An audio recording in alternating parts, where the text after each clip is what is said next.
Oxygen inhalation therapy is widely used in medical settings. This is true for both humans and animals, but it is important to note that there are some major differences in the techniques used between humans and animals. In the case of humans, oxygen masks or cannulas are often used. So exhaled air is dispersed into the air and not re-inhaled. Meanwhile, small animals such as dogs and cats are kept in closed cages and oxygen is supplied to the cage. However, exhaled air cannot be dispersed into the air as it is with humans, and it accumulates inside the cage.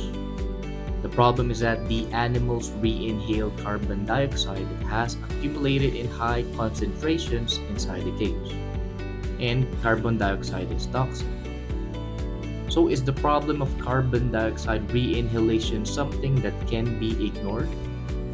Or is some kind of countermeasures necessary? So we will consider this below. Okay, go. Start it. Okay, go.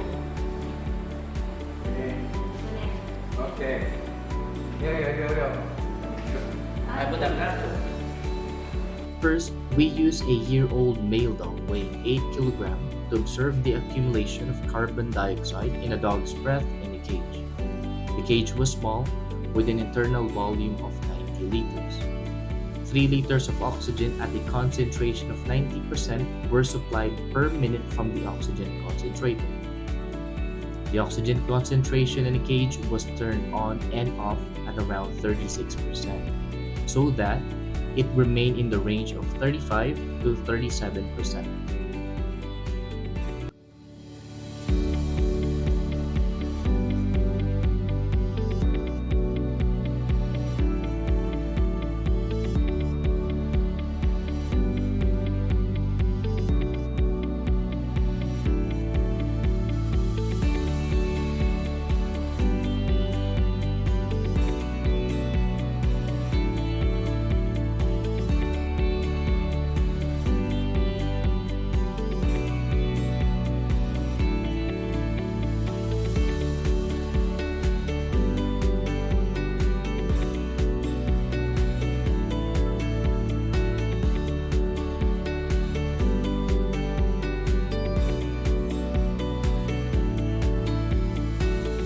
What I would like you to pay attention here is that although the oxygen was stopped at a concentration of 36%, carbon dioxide continued to be supplied to the cage from the animal's breath, so the carbon dioxide level in the cage continued to rise.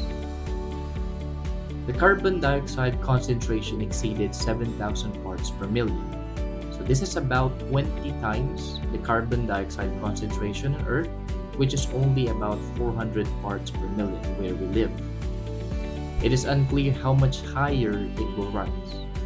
I apologize for intruding on my feelings, but I feel bad for my dog having to inhale any more carbon dioxide.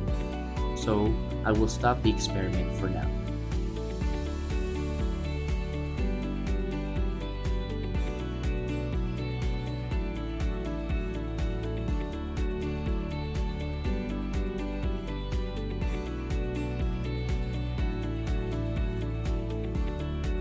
Next, we tried to find a way to reduce this high concentration of accumulated carbon dioxide.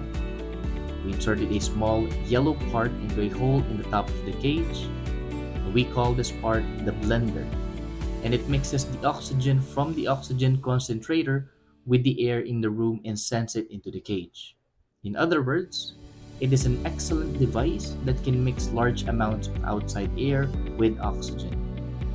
A large amount of outside air is sent into the cage, ventilating the air inside the cage, so the accumulated carbon dioxide inside the cage is replaced with outside air.